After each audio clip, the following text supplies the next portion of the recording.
पल पल न्यूज के न्यूज रूम से मैं हूं आपके साथ नदीम अकरम। डोनाल्ड ट्रंप की विदाई अमेरिका के व्हाइट हाउस से क्या हुई, हर किसी के ऊपर अब गाज गिरती हुई नजर आ रही है, क्योंकि हमने उन चेहरों को भी देखा है जो अपने देश के आंतरिक मामले को लेकर के दूसरे देश पहुंचे और हाउडी मोदी, नमस्ते ट्रंप और अब की बार ट्रंप की सरकार के नारे लगाए।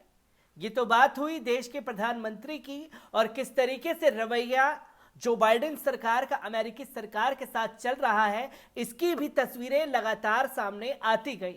और अगर बात की जाए डोनाल्ड ट्रंप के दूसरे मित्र नेतन्याहू की, तो अभी तक नेतन्याहू से फोन पर बातचीत नहीं की है बाइडेन सरकार ने। और अगर बात की जाए म्यांमार के आंग सान सूची की, तो जिस तरीके से तानाशाह करके सेना ने तख्ता पलट किया, उसकी भी तस्वीरें लोगों के सामने हैं। और अगर डोनाल्ड ट्रंप के एक और दोस्त की बात की जाए जो कि सऊदी अरब के प्रिंस मोहम्मद सलमान के बारे में, तो उसकी भी तस्वीरें लोगों के सामने लगातार आने लगी हैं। क्योंकि जिस तरह से तानाशाही फरमान में सब कुछ तबाह कर देने पर तुले मोहम्मद बिन सलमान की मुश्किलें बढ़ गई हैं। क्योंकि जो बाइडेन सरकार ने जिस तरीके से धमकी भरे अंदाज में सऊदी अरब को फटकार लगाई है और यह साफ तौर पर कह दिया है कि अगर बेटे को बचाना चाहते हो तो सामने आए, और अगर अपनी सरकार को बचाना चाहते हैं, दोनों फैसले आपके हाथ में हैं कि असल में आप करना क्या चाहते हैं। आपको याद होगा 2018 का जमाल खशोगी का केस, जहां पर एक पत्रकार की निर्मम हत्या कर दी गई सऊदी प्रिंस के एक इशारे पर। अब वो मामला फिर से खुलता हुआ नजर आ रहा है, क्योंकि ट्रंप सरकार के शासनकाल में इस मामले को पूरी तरीके से दबा दिया गया। और जब दबा दिया गया तो ट्रंप ने अपने हाथ की उंगली पर कठपुतली बना करके सऊदी अरब को खूब नचाया। और अब तो न ट्रंप रहे हैं, अब तो बाइडेन की सरकार है जो लगातार सऊदी अरब के खिलाफ एक से बढ़कर के एक कदम उठा रही है।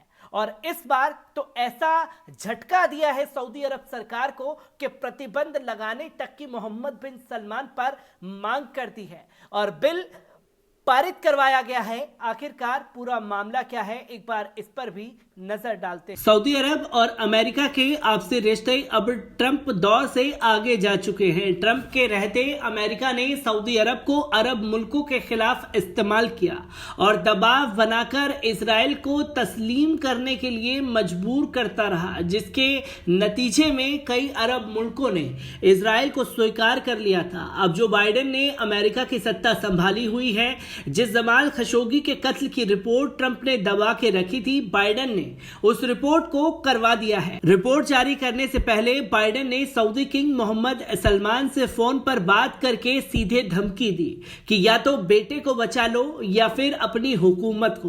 बाइडेन ने धमकी देते हुए कहा कि अमेरिकी क्राउन प्रिंस बिन सलमान को स्वीकार नहीं करता है और किंग सलमान को फौरन हटाएं।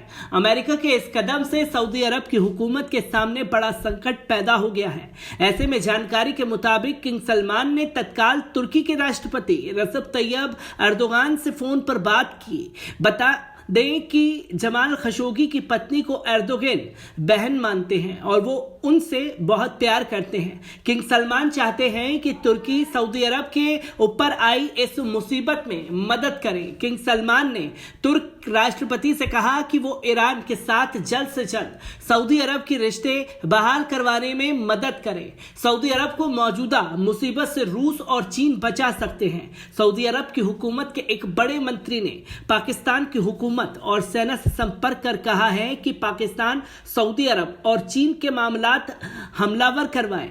सऊदी हुकूमत जानती है कि चीन ऐसा देश है जो सऊदी अरब को इस मुसीबत से बाहर निकाल सकता है। जानकारी के मुताबिक क्राउन प्रिंस बिन सलमान ने खशोगी की हत्या के लिए 17 लोगों को 2 जेट विमान तुर्की भेजे थे। इन हत्यारों से सऊदी प्रिंस व्हाट्सएप के माध्यम से संपर्क में थे।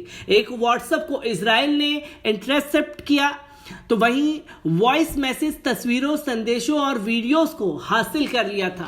ट्रंप के दामाद से दोस्ती के चलते उस समय क्राउन प्रिंस इजराइल को अपना दोस्त मानते थे, लेकिन ट्रंप का दामाद दोस्ती का दिखावा करता रहा और बिन सलमान को बेवकूफ बनाता रहा। इस वक्त सऊदी अरब के साथ अमेरिका भारी दबाव बनाकर ब्लैकमेल करने की घटिया कार्रवाई करने की फिराक में है। अमेरिका की कोशिश है कि सऊदी अरब को ईरान भिड़ाया जाए, साथ ही अफगानिस्तान में उसकी मदद हासिल की जाए। अमेरिकी प्रतिनिधि सभा के सदस्य इल्हाना उमर ने शुक्रवार को घोषणा की कि वे सऊदी क्राउन प्रिंस बिन सलमान के खिलाफ प्रतिबंध लगाने के लिए एक विधेयक पेश करेंगे। उनका बयान एक खुफिया रिपोर्ट के बाद सामने आया कि क्राउन प्रिंस ने पत्रकार जमाल खाशोगी की हत्या की योजना को 2018 में मंजूरी दे दी थी। शुक्रवार को एक नवगठित अमेरिकी खुफिया रिपोर्ट जारी की गई, जिसमें पता चला था कि सऊदी अरब के मुकुट राजकुमार ने अमेरिका के एक पत्रकार जमाल खशोगी को मारने या पकड़ने के लिए एक ऑपरेशन को मंजूरी दी थी, जो एमबीएस का एक मुखर आलोचक था। इस रिपोर्ट ने ब्रिटेन प्रशासन पर दबाव डाला कि वे हत्या के लिए राज्य को जिम्मेदार ठहराए, जिसने अंतर्राष्ट्रीय आक्रोश फैलाया था। रेप इल्हाना उमर ने एक प्रेस कॉन्फ्रेंस बयान में कहा कि मैं क्राउन प्रिंस बिन सलमान पर प्रतिबंध लगाने के लिए एक विधेयक लाने की योजना बना रहा हूं, ताकि इसमें उनकी भूमिका हो और अन्य मानव अधिकारों का हनन, सऊदी तानाशाह मोहम्मद बिन सलमान की बर्बरता और अराजकता के लंबे समय के आदित्य खाते के रूप में उन्होंने कहा, जो पहले से ही स्पष्ट था वे अब स्पष्ट नहीं है। एमबीएस और सऊदी शासन पत्रकार जमाल खशोगी की हत्या के लिए सीधे जिम्मेदार है और होना चाहिए, आयोजित जवाबदेह है।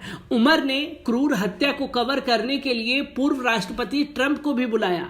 यह हमारे देश के विवेक पर एक गहरा दाग है कि व्हाइट हाउस के पिछले कब्जे वाले ने न केवल सऊदी अरब के साथ सहयोग और वित्त पोषित किया, बल्कि कवर करने के लिए बारे में डींगे मारी। श्री खशोगी की हत्या लेकिन भ्रष्टाचार गहराता रहा। उन्होंने अमेरिकी प्रतिष्ठान पर भी हमला करते हुए कहा कि संयुक्त राज्य अमेरिका को दुनिया भर में मानवाधिकारों और मानवीय गरिमा के लिए लगातार खड़े रहना चाहिए। उमर ने सऊदी अरब सरकार पर 9/11 आतंकी हमले और उसे कवर करने की अमेरिका सरकार में देश शामिल होने का भी आरोप लगाया है। उन्होंने कहा कि दशकों से अमेरिका में 11 सितंबर को इतिहास में अमेरिका की धरती पर सबसे खराब आतंकी हमले में सऊदी की भागीदारी के लिए आंख मूंद ली है। उन्होंने कहा कि हम अपने साम्राज्यवादी उद्देश्यों, जीवाश्म ईंधन और निर्भरता और मानव अधिकारों के लिए शीत युद्ध की मानसिकता ट्रंप के मूल सम्मान और हमारे वास्तविक राष्ट्रीय हितों को देखते हैं। ब्यूरो रिपोर्ट, पल पल न्यूज। जो बाइडेन की सरकार या तो इसे धमकी भरा लहजा समझ लें, क्योंकि उस दौरान डोनाल्ड ट्रंप के साथ अपने रिश्तों को बहुत गांठने में लगे हुए थे प्रिंस मोहम्मद सलमान। और प्रिंस मोहम्मद सलमान अपने तानाशाही रवैये के लिए जाने जाते हैं, जो लगातार एक से बढ़कर के एक कदम उठाते रहे, जिन्हें यह लगता था कि देश में तो कोई बोलेगा ही नहीं और दुनिया की आवाजें अगर उठेंगी तो डोनाल्ड ट्रंप सब संभाल लेंगे। और अब डोनाल्ड ट्रंप जा चुके हैं और कुछ भी अब सऊदी अरब से संभलता हुआ नजर नहीं आ रहा है। जो कभी तुर्की को भी टेढ़ी नजर से देखने लगे थे और अब तुर्की से ही मदद मांगने पर मजबूर हो चुके हैं। तो सऊदी अरब के लिए एक बड़ा झटका बाइडेन सरकार ने दिया है और इससे किस तरह सऊदी अरब की सरकार बच पाएगी, यह भी एक बड़ा सवाल खड़ा होता है। और अब सऊदी अरब के बाद किस ट्रंप भक्त को निशाना बनाएगी बाइडेन की सरकार, यह भी एक सबसे बड़ा सवाल खड़ा होता है। सऊदी अरब और अमेरिका के बीच चल रही एक जद्दोजहद, एक रार के तौर पर जो एक बड़ी लड़ाई इंटरनेशनल लेवल पर सामने आ रही है, इसको लेकर के मैं आपके सामने यूं ही हाजिर होता रहूंगा। दीजिए इजाजत, शुक्रिया।